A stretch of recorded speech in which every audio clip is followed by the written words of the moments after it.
Hi, hello, and welcome back to another video. This is going to be another spicy one, so let's get into it.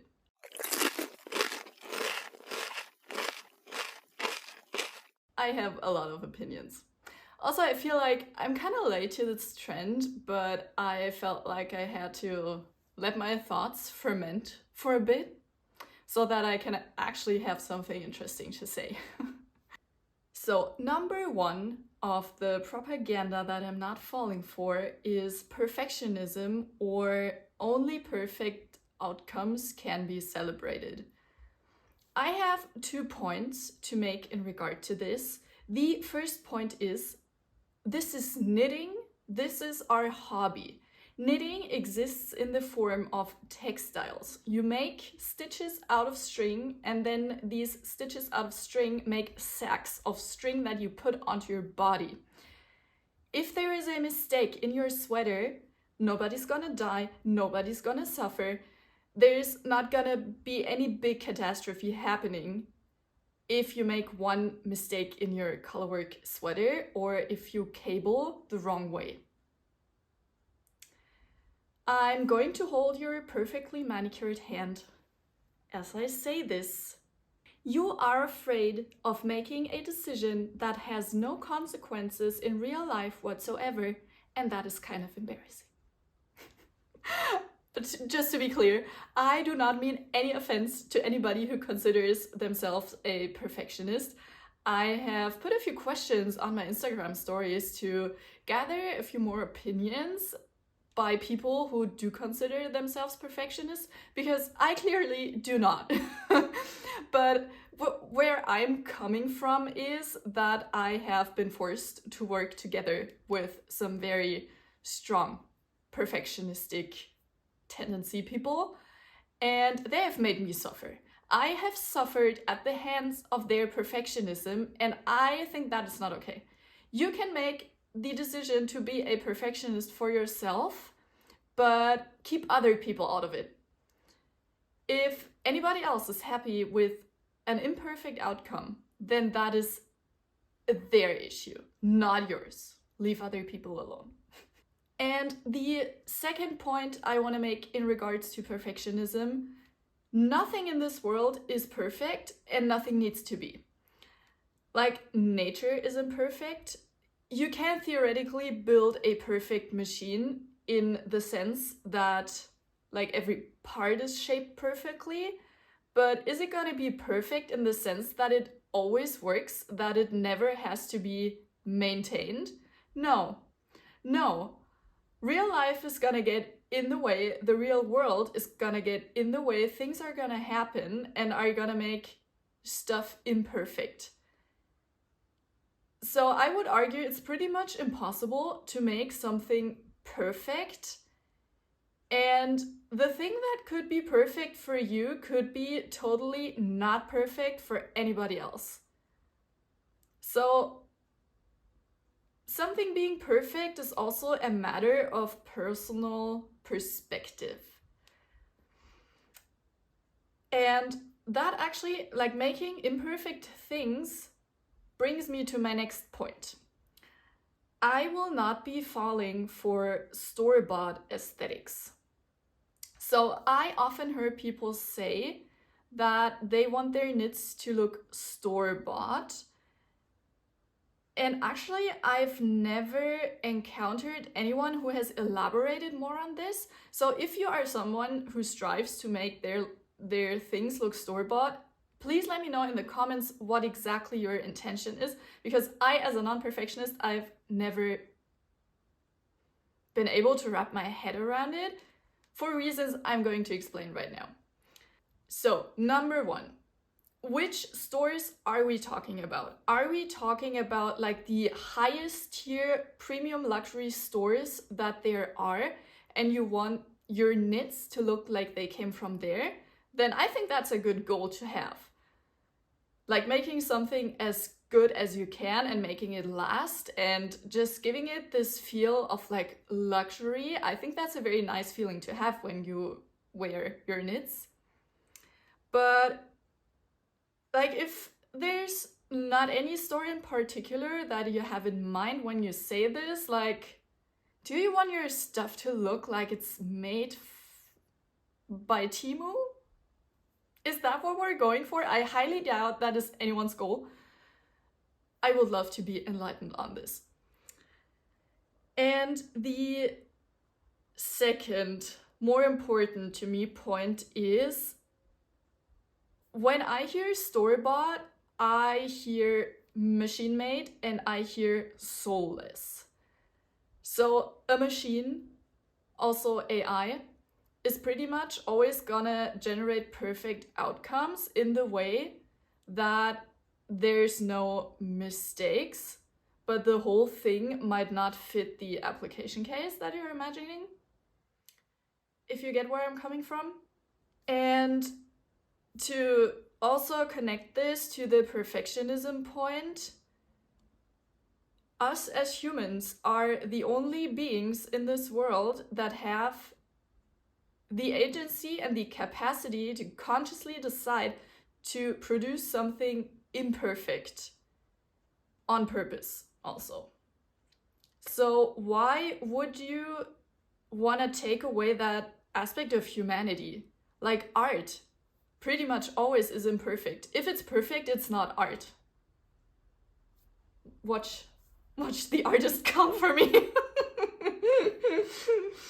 No, but I don't get the whole store-bought thing.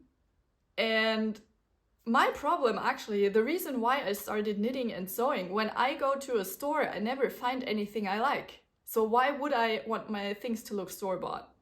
The next thing I will not be falling for is knitting socks.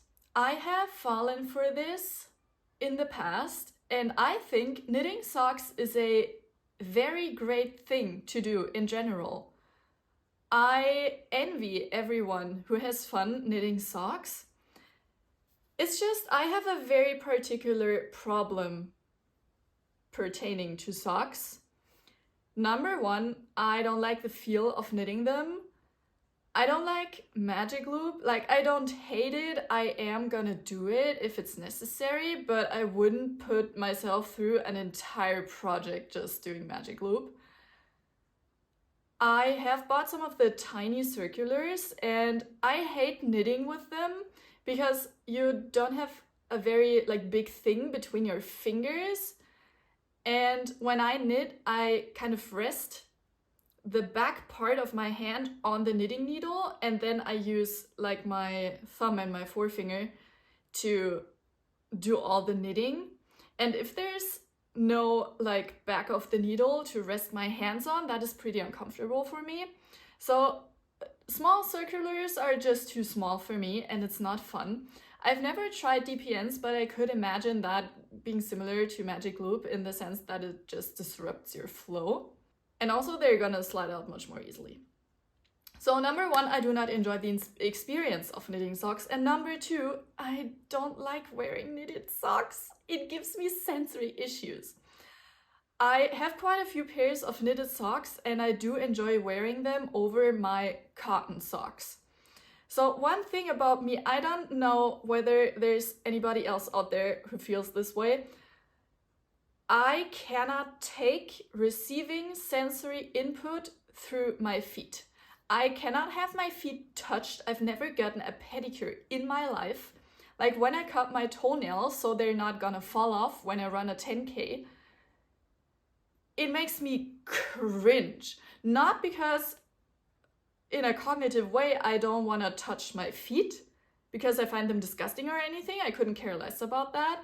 It's just I cannot take the feeling of my feet being touched, of there being variable sensory input. When I wear cotton socks, the cotton sock sits on my foot nice and tight. It's not gonna slide around or anything. But with knitted socks, they stretch out over the day and they slide around and Also, fun fact about me, I sleep with cotton socks on my feet because I cannot take it when the duvet touches my feet, when there's airflow around my feet. Some people think I'm sick and twisted in my mind for sleeping with socks. Please don't judge me, okay? It gives me trouble. Also, like open shoes, like sandals. There are so many perverts on the subway. You're not gonna take your boob out on the subway. Why would you take your feet out on the subway? I only wear sandals and Birkenstocks with socks on my feet. The next one I feel is kind of lukewarm. A lot of people have said this, but I am still gonna repeat it regardless. I am not going to be falling for knitting with speckled and variegated hand-dyed yarns. I love hand-dyed yarns. I love the way they look. I love the way that people play with color when they dye the yarn. I wanna like garments made out of hand-dyed yarns so badly because I think it's so beautiful, but it just doesn't fit my style. I cannot make it work. That probably says a lot about my non-existent competence in all regards fashion, but I haven't found a way to make it work. If you have found a way, I would love to know. And there's also this thing, like, you know, when you see someone else in a garment that you think looks extremely cool on them, but you would never wear.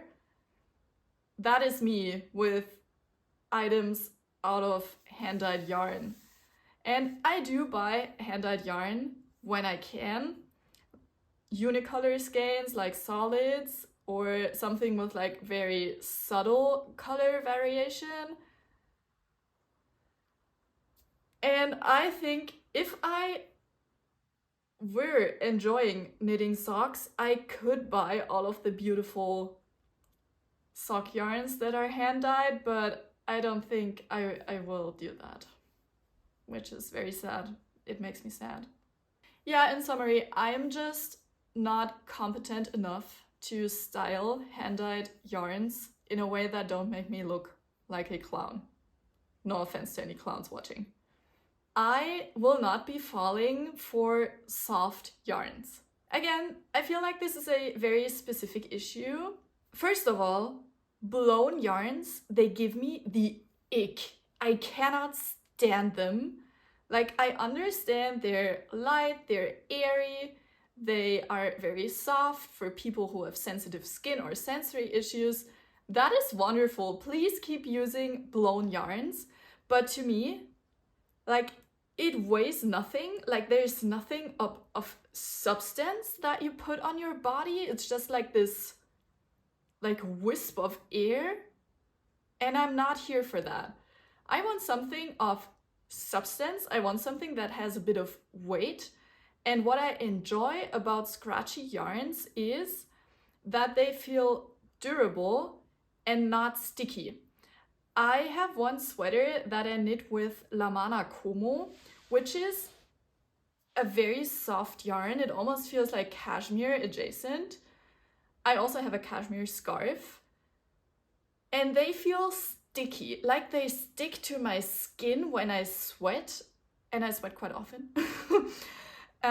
And when I have a garment made out of slightly scratchier and rustic yarn, I feel like I can just drag them around wherever I go. I can shove them into my bed without them taking any damage.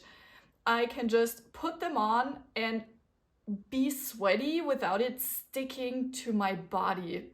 Another thing that I will not be falling for is knitting for Olive. I get that there are a lot of people who really love knitting for Olive, and I do appreciate the ethics standpoints behind their yarn. I love that they're trying to produce silk ethically, but I hate their silk yarn. It's so hard and unluxurious, and also it's so thin. I just hate knitting with fingering yarn. Yes, I have one sweater that was made out of knitting for Olive in their like fine merino in the shade Clover Green. And I saw this on Tiffany. I forget her username. She's very well known and she also writes knitting patterns. And I saw that specific yarn combo on her, knitting for Olive Merino in Clover Green and Filcolana Tilia in Apple Green. And the combo on her looked very vibrant. Like, I'm here for vibrant colors that don't look muddy in any way, because I'm just not someone who identifies with that brown beige aesthetic. And when that yarn arrived, the green had a brown tint. And every other color that I have ordered from them since, no matter the shade, like orange, blue, whatever, I have either sent back or it's still rotting away in my stash because it has this brown tint. And I do not want a brown tint. Just give me pure colors. That can't be so hard, can it? Is knitting for Olive only for beige people? I would assume so. And the last point that I would like to make in this video, this is gonna be a rant again, this is gonna offend people again, but it has to be said. If you watched my knitting pattern police video, like stop complaining about knitting patterns, you're the problem, you are gonna remember probably that there were quite a few ruffled feathers, to put it nicely, on the things that I have said, but I still stand by all of these things. One thing I will never be falling for is gatekeeping knitwear design and pattern writing. I think it's a very damaging thing to do to the community. I have people heard, like even big designers, they say not everybody should be a knitting designer. Excuse me, who do you think you are, imposing on people's creative freedom and their desire to try something new, to learn to express them in ways they haven't been able to express them before? Also, I have seen a video by someone with that exact argument, and someone commented, "We do not need more knitwear designers. We have too many knitwear designers. People have to stop becoming knitwear designers. We need to stop them." Like, yes, hello, who is that? It's Stalin. He wants his command economy back. Spasiba. Yeah, just to sum this whole thing up, this is a hill that I am willing to die on, and I probably will die on this hill. If your patterns are bad, word will get around and nobody's gonna buy them. If your patterns are good, there will be people who buy them because everybody likes different things. Oh, God damn it. So yes, this was all of the propaganda I'm not gonna be falling for, and I'm very glad this video didn't turn into a rant again. No, I'm serious. This is all just for fun. I'm not that pressed about any of these things, except like maybe the last one. But please let me know any of the things that you will not be falling for. I love this trend. I love hearing from people the things that they think are dumb. So please comment and let everybody know. I hope you enjoyed this video. See you next time. Bye.